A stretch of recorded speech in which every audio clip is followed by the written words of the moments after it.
एक बिंदू एक भरती पोर्टल शिक्षक भरती हवी असं तुम्हाला वाटतंय का? जर वाटत असेल ना, शालेय शिक्षण विभागाने आश्वासन देऊन झालं, त्याच्या संदर्भातला फॉलोअप घेऊन झाला.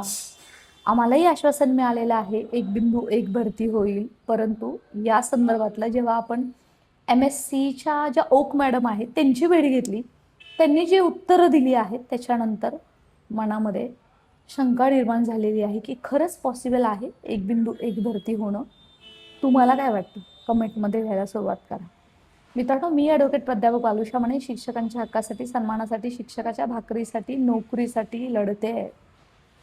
आणि अर्थातच एका एका परीक्षेवरती एका शिक्षकाला एकदाच नोकरी मिळावी हे मनापासून वाटतंय, कारण जागा भरपूर रिक्त राहतात. गेल्या शिक्षक भरतीमध्ये 32,500 शिक्षकांची भरती झाली आणि 10,000 पदं रिक्त राहिली.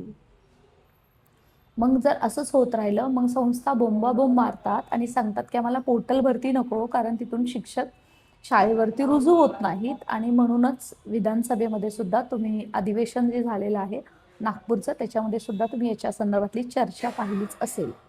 याच्या पुढे जाऊन ज्या एक बिंदू एक भरतीचं आपण सांगतोय की आपली ही मागणी मान्य होते, आपल्याला आश्वासन दिलं जात आहे, याच्या संदर्भातलं सध्या जी शिक्षक भरती MSC कडे वर्ग करण्यात आलेली आहे त्यांचं काय म्हणणं आहे ते आपण जाणून घेऊया.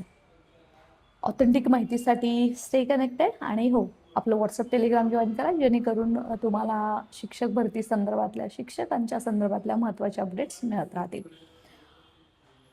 एक बिंदू एक भरती व्हावी याच्या संदर्भात शिक्षण आयुक्त, शिक्षण मंत्री आणि मंत्रालयातले अधिकारी यांच्याशी चर्चा करून झाली. त्यांनी सांगितलं हो, जे 2022च्या शिक्षक भरतीमध्ये झालेलं आहे ते तसं होऊ नये याच्यासाठी आम्ही नक्की प्रयत्न करू येत्या शिक्षक भरतीमध्ये. अगदी ठामपणे ते सांगत होते. परंतु याच मुद्द्यावरती जेव्हा ओक मॅडमची आम्ही भेट घेतली, परिषदेला जाऊन शिवनिटी फाउंडेशनच्या माध्यमातून, संभाजी मोरे सर सुद्धा आमच्यासोबत होते, ते सुद्धा याला विटनेस आहेत. तेव्हा त्यांनी जी काय याला जे रिप्लाय दिलेला आहे ना, तो भन्नाट आहे. आणि सध्या परिषद असेल, आयुक्त असतील, ते नेहमी चर्चेचा विषय ठरलेली आहे. तो या व्हिडिओनंतर कदाचित अजून चर्चेला उधाण येऊ शकतं. एक बिंदू एक भरती हे जो काही आपलं संविधान आहे राईट, त्याच्यानुसार तर ते व्हॅलिडच नाही आहे. म्हणजे संविधानानुसार वरच्या वर्गासाठी पात्र करण्यात यावं, हा आर्टिकल 14, आर्टिकल 16, इवन आर्टिकल 21 हा अधिकार देत आहे ना तुम्हाला. वरच्या वर्गासाठी तुम्ही पात्र आहात किंवा तुमच्या प्रमोशनसाठी तुम्ही रोखू शकत नाही आहात. एक बिंदू एक भरती म्हणजे काय?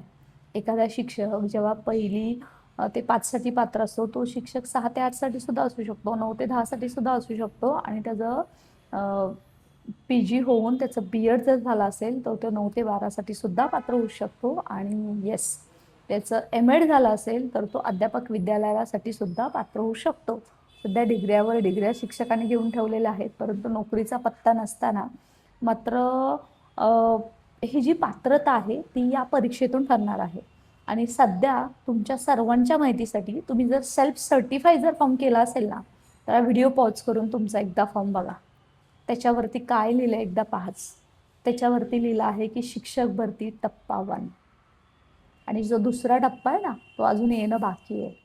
आणि याच्या संदर्भात जेव्हा ओक मॅडमशी चर्चा केली तेव्हा त्यांनी सुद्धा हेच सांगितलं की आम्ही उमेदवारांना वरच्या वर्गासाठी रोखू शकत नाही.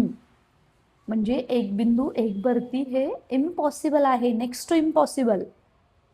तरी सुद्धा शिक्षण विभाग अशी कोणती क्लुप्ती काढणार आहे, जशा आपल्या गणिताच्या क्लुप्ती असतात, की जेणेकरून हे एक बिंदू एक भरती होणार आहे. याच्या संदर्भातला पुन्हा एकदा फॉलोअप शिक्षण आयुक्त, शिक्षण मंत्री आणि मंत्रालयामध्ये आपण शिवनिटी फाउंडेशनच्या माध्यमातून घेणार आहोत. कारण ज्यांच्या हाती ही शिक्षक भरती गेलेली आहे त्यांनी मात्र याच्यावरती क्वेश्चन मार्क आपल्यालाच विचारलेला आहे की कसं पॉसिबल आहे, तुम्ही मागणीच कशी अशी करू शकताय. तर मित्रांनो, याच्या संदर्भातल्या तुमच्या काही सजेशन आहेत त्या सुद्धा फार महत्त्वाच्या ठरणार आहेत. जास्तीत जास्त लोकांपर्यंत व्हिडिओ याच्यासाठी पाठवा की आपण याच्यातून मार्ग काढायचा आहे. शिक्षण विभागाला आपल्याला सोल्युशन द्यायचं आहे. इवन माननीय आयुक्त ओक मॅडम आहेत, त्यांनी सुद्धा हेच सांगितलं की याच्यावरती आम्हाला सोल्युशन द्या. आम्ही कोणत्याही उमेदवाराला वरच्या वर्गासाठी जाण्यासाठी रोखू शकत नाही आणि ते रोखताही येणार नाही. म्हणूनच वेटिंग लिस्ट नसून या शिक्षक भरतीमध्ये पुन्हा एकदा दुसरा टप्पा म्हणजे रिक्त अपात्र गैरहजर राऊंड लागणार आहे. म्हणजे काय, थोडक्यात टप्प्यामध्येच भरती होणार आहे आणि एक बिंदू एक भरती हे फक्त कागदावरतीच राहील, संघटनांच्या मागण्याच्या पत्रावरतीच राहील, परंतु इम्प्लिमेंट करत असताना हे पॉसिबल होणार नाही. आणि ते कसं होऊ शकतं, तर ते आपल्या प्रयत्नातून आपल्या फॉलोअपमधून होऊ शकतं. शिक्षक ज्याला व्हायचंय, ज्याला वाटतंय व्हायला पाहिजे, त्यांनी एकत्र या आणि त्यांनी याच्याविरुद्ध आपण आवाज उठूया. याच्याविरुद्ध शिक्षण विभागाला आपण सोल्युशन देऊयात. याच्यामध्ये बरेचसे सोल्युशन आहेत. त्याच्यामध्ये एक टॉपचं सोल्युशन आहे. ते असं आहे की पहिल्यांदा 9 ते 12ची लिस्ट लावा, नंतर 6 ते 8ची लावा आणि नंतर 1 ते 5ची लावा.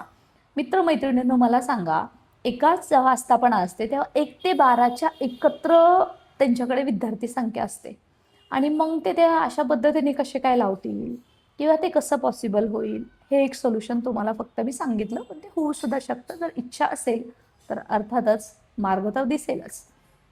जो दुसरं एक भन्नाट सोल्युशन असं आहे की एकदा उमेदवाराची नोकरी मिळाली की तिथून त्याचं नाव अल्टिमेटली ब्लॉक करण्यात यावं. त्याला पुन्हा पोर्टलवरती, त्याच पोर्टलवरती म्हणजे जो टॅब आहे पोर्टलवरती दिसतोय 2025चा, तिथं त्याला लॉग इन करता येऊ नये.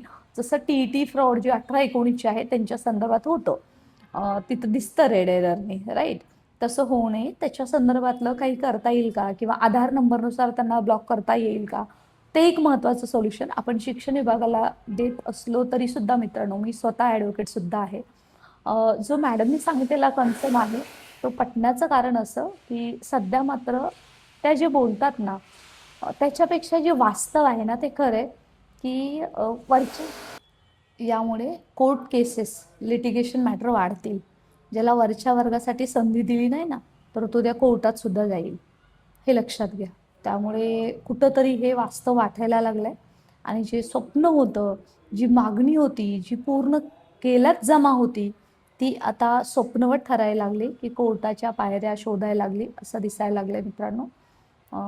याच्या संदर्भातला एक भन्नाट सोल्युशन काय असू शकतं कमेंटमध्ये नक्की लिहा आणि 2 लाख उमेदवारांपर्यंत हा व्हिडिओ नक्की पोहोचवा. गरज आहे आपल्याला मार्ग काढण्याची आणि प्रत्येकाला संधी मिळण्याची. शेवटी काय हो, एकदा नोकरी मिळाल्यावरती त्याला दुसऱ्यांदा जर संधी दिली तर बाकीचे करणार काय?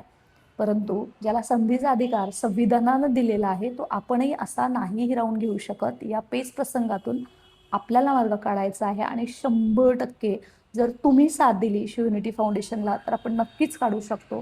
तुम्हाला जर आपल्या शिवयुनिटी फाउंडेशन बरोबर काम करायचं असेल प्रामाणिकपणे शिक्षक भरतीसाठी, balusha.sb@gmail.com हा मेल ID आहे. तिथं तुमचं नाव, जिल्हा आणि नंबर टाका. नक्की आपण तुमच्याशी संपर्क साधू. कारण गरज आहे एकत्र येण्याची, गरज आहे तुम्ही शिक्षक होण्याची आणि गरज आहे संविधानाला धरून त्यातून मार्ग काढण्याची. आणि याच्या संदर्भातली पुढच्या वेळी जेव्हा आपण MSc जाणार आहोत, आयुक्त कार्यालयात जाणार आहोत, मंत्रालयात जाणार आहोत, शिक्षण मंत्र्यांना भेटणार आहोत, याच्या संदर्भातलं सोल्युशन घेऊन जायचं आहे आणि नक्कीच जाऊ. तुम्ही साथ दिली तर नक्की देऊ. कमेंट सेक्शनमध्ये तुमचे जे अनमोल मत आहे ते फार महत्त्वाचं आहे. So stay connected and don't forget to write about.